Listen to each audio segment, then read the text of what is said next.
You are listening to Torah with Simcha.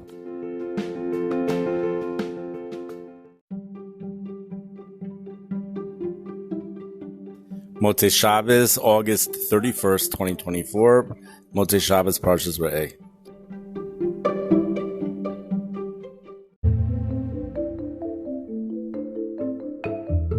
We're holding right now 2 days, 48 hours before Rosh Chodesh Elul.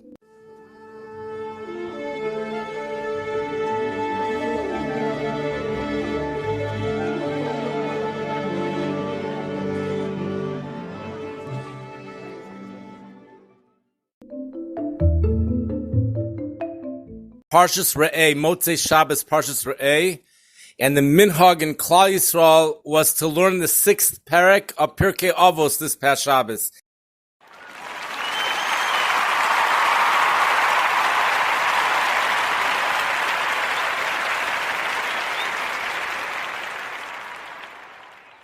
The 6th perek.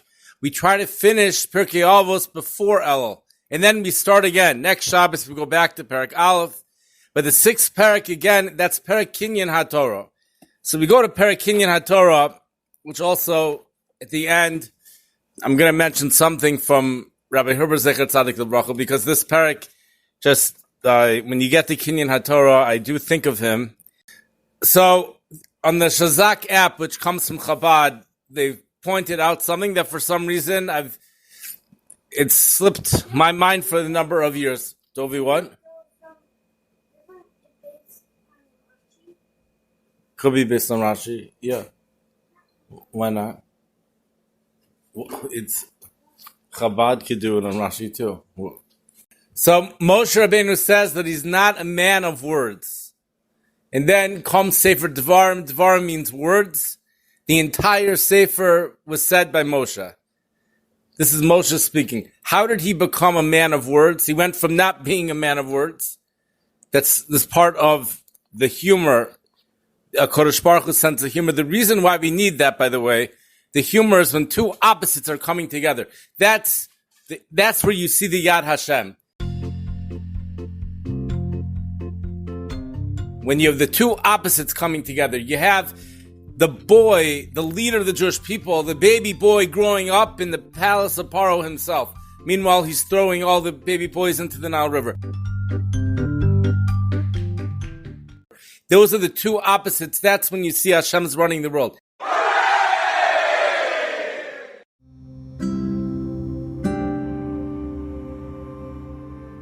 The man who's not a man of words becomes a man of words. So we said once, a few weeks ago, that it's true that people had a refuah at Har Sinai, but that refuah was only temporary.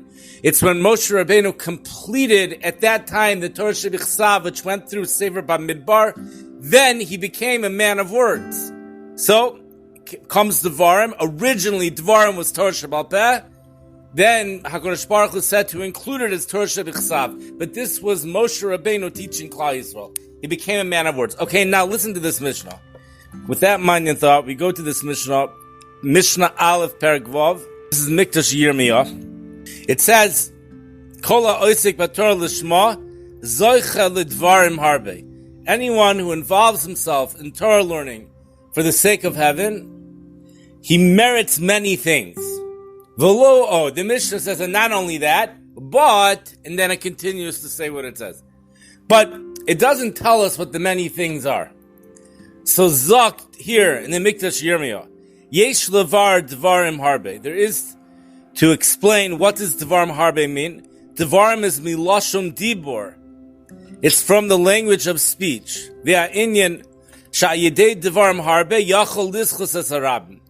Through lots of words, a person's able to be mezakeh the rabbim, to benefit the rabbim. It's written in the Sefer Me'il Tzedakah. Os Tov Shin Mem. Yesh Nedivos Kal B'Maisa V'Gado B'Schar. There is a generous donation that's easy to make in action, and the reward is great. V'hu Nedivos Hadibor. And that's with generous speech. Sheyagbir Lashono, that you strengthen your tongue, your language, lefayis la'aniyim, to appease poor people, ulesameach lemisha hu doyeg, and to make one who's worried, a worried person, to make them happy, ulahasim shalom, and to place shalom, to place peace. Shekozeh tolei barov dvarim, all of this is dependent on abundant words. The al yakpi b'diburo, this is the first time I've ever seen this. Do not be exact with your speech. Don't be makbid with your dibur. Don't cut it short. The yarbid dvarim al dvarim elu, increase words on words. He rov hadvarim moshchim libo shel adam, because a lot of words pull a person's heart. They pull upon the heartstrings, as they say. V'gormim lekabel nechama, and they cause the person to be receptive to nechama, to comfort. Hitzrich law, that's needed for it. L'chein, therefore, misha osek b'torah lishma, one who is involved in learning Torah for the sake of heaven, humivatel is kol ha'ani l'Torah. He nullifies all of himself for Torah. Ein lo pnius v'ritzonos atzmiyim kigon kvodo v'tol alaso. He doesn't have any ratzon by himself. He doesn't have any of his own will. Rakum masr kula l'ratzon HaTorah. He ends up becoming completely to the drive of Torah. Whatever the ratzon of Torah is, whatever the ratzon, the will of Hashem is, that's what he will do. The kevan sheratzon HaTorah, who is v'ahavta l'recha kamocha, since the will of the Torah is to love your fellow like yourself, he's going to try to do this in action, this love to his friend. He's not going to look at the clock. He's not going to look at his watch when he's with his friend talking to him. And he's not going to be short with his words. He's going to keep talking until he appeases his friend. And he creates for him a happiness, a simcha, v'nachas, and joy, or pleasant. Umisha oisek shelo lishma, one who learns Torah shelo lishma, cheshe ba'atzmo, v'ein lo dvarim harbe la'acherim. He doesn't have words for others. V'eino zoicha kemo ha'osek lishma. And he's not zoicha in the way that one who's osek lishma. The od yesh. Okay, the od yesh levar. Furthermore, there is to explain. She'a'ikr hu limod ha'toira shehu keneged kulam. Aval yachid im halimod mechuyev ha'adam l'kaim kam mitzvos arbe. V'ha'oisa chesed im ha'cherim u'medaber imam litzorcham oived es mano shel Torah. One who does chesed with others. The chesed here is that he talks to them. He speaks with them. He loses time. He's oived zmano shel Torah. The time that he could be learning, he's losing time of Torah. The choyshev ezek have simruba. If a person thinks that this is a great loss, there are those who think this is a great loss. They could be learning Torah. That type of thought holds the person back from doing the chesed. They may not even appreciate the chesed. That speech is a form of chesed. A lot of the stuff that might be called bittul Torah actually is chesed. Ulam, however, ein ze emes. This isn't true. The speech, the chesed, is not bittul Torah. It's not loss of time. Because we find by two Tanoim, and I believe these Tanoim were descendants of Shmuel Hanavi. They were descendants. Who was it that had the curse? Not Shmuel Hanavi. The Bnei Eli. They were descendants of the Bnei Eli. There was a curse on them. It was Abaye and Rava. I think it was Eli. One of them lived. They were supposed to only live 20 years. But because they were Osek in Torah, they lived 40 years. But one of them was also Osek in Chesed, he lived 60 years. Echad, it's Abaye and Rava. Echad Chai Mem Shana, one of them lived 40 years. The Asheni lived second year, Samich Shana, 60 years. That's the Gemara Rosh Hashanah, Daf Yud Ches. The Achilo Kaya, the difference between the two is I don't know which one was the The difference is one of them learned only Torah below Chesed without doing Chesed. V'zeh also Shneim, and this other one did both of them. HaKadosh Baruch Hu hosif lo shanim.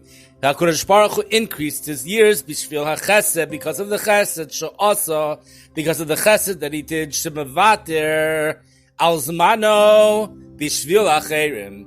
For he used his time for others, so Hashem gave that time back to him. And the interesting thing over here is that normally we might think of chesed as like helping someone cross the street or something like. Here we're saying speech, the speech, to go over to someone and to compliment them, or to go over to someone and to comfort them with words, and don't be short with the words. The whole thing about silence, siag l'Torah shtika, silence, we usually encourage silence, and you'll never regret a word not said. But over here, we're saying no. Speak the words. Speak what you want to speak. Speak what needs to be said. V'zeu marbid dvarim. This is what it means, marbid dvarim. The one who learns Torah lishma will be zoicha. He'll be zoicha to dvarim harbe. But here, marbid dvarim shemevater mizmano ledaber imacherim. If you are mevater on your zman, you forgo your time in order to speak with others. HaKadosh Baruch Hu yarbelo dvarim harbe. HaKadosh Baruch Hu will increase for you many things. But it really, the yizakil l'malei eshnosav, you will merit to have your years will be full. V'lo ya'abed afilu rega mizmano. You're not going to lose even a moment of your time. This is like what's written in the Sefer Arvei Nachal. The Inyan shekol echa nitin lo shir dvarim sheyedaber b'chayim. Everyone in the Inyan, each one gives to him a measurement of words. It's written in the Sefer that each person's given a certain amount of words that they're allowed to speak in their lifetime. Ki inyan nafshi yatsa b'diburo. Shekol dibur v'dibur hu chelik miyatzias hanefesh. For every word is a portion of your nefesh coming out. Therefore, one would say you only have a certain number of words. Aval, however, ein ze nogeh li diburei Torah. This has no shaykhis to words of Torah. When it comes to words of Torah, it's infinite. Shedibur b'Torah ein lo shir. For the speech in Torah, there is no measurement. And as we said before, I believe he's including also, right, I believe the speech of Chesed, he's saying it within the context here, that he's encouraging Dvarim Har. You just speak words, Ein Makbido. We go back to the Yakbid B'Diburo. This is going back to the first paragraph. The Yarbid Dvarim al Dvarim Elu. Ki rov hadvarim moshchim libo shel adam v'garmim lekabel nechama hitzrich la. Adkan. I figured if I could end off with a little story about Rabbi Herber Zecher Tzadik Yiracha, you might as well. It's still within the first year of when he was nifter.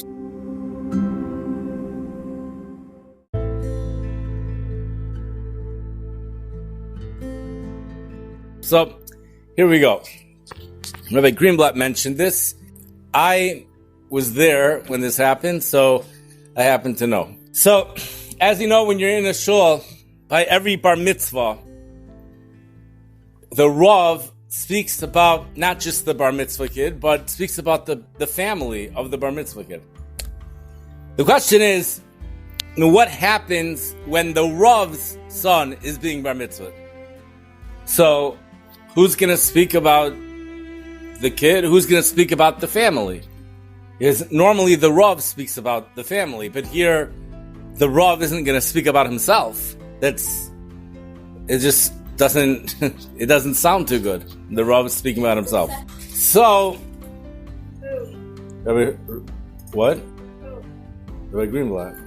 So it was I think it was at the end of davening, when Rabbi Herber, which you have to realize, as has been pointed out, Rabbi Greenblatt offered him the opportunity to speak many, many times, and he always turned it down. I don't remember ever going to a shir given by him. I remember him adding to every shir ever given with,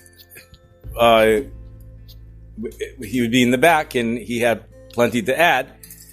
But other than him being a Rebbe in class, I don't remember him giving a shir. And Rabbi Greenblatt mentioned that he offered to give him the opportunity to give a shir, but he would turn it down. But on that day, that Shabbos, he got up and it was at the end. I think it was the end of davening, and he said, 1 second. He said, every bar mitzvah boy, the Rav always speaks about the family. The Rav always speaks about the boy in the family. This Shabbos, I want to speak about the Rav and the bar mitzvah boy. And then Rabbi Herber went on to say beautiful things about Rabbi Greenblatt. So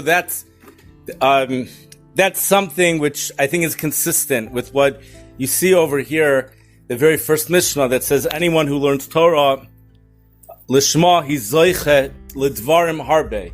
He's zoiche to have words to be put in that type of position also, that they'll have words to bring nechama, words to bring simcha, words, and he just went up there, no one else did it. It's a little bit of a gutsy thing to do, as it's a little bit of a gutsy thing to do, but it's certainly the right thing to do, and he did it. Is that the wrong word? It takes, I don't know. It takes what if? I don't it's a. It's the right thing to do, but at the same time. Just trying to zoom into the picture to see. It's like you're taking over the platform of the shul without. You need to have a lot of confidence to take over the shul. He's taking over the shul, like saying, "Rabbi, have a seat." And we're going to be talking about you now. So I happened to have been there when that happened. It was so, and Rabbi Greenblatt mentioned it in one of the at the Azkara. All right, that is the end for now, and we're getting closer and closer to Rosh Chodesh Elul. Rosh Chodesh Elul is less than 48 hours away, but the first day of Elul is still longer than 48 hours, so I'm not going to hear the shofar until Wednesday.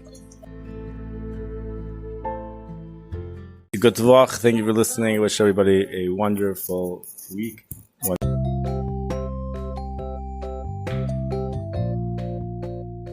You are listening to a podcast called Torah with Simcha.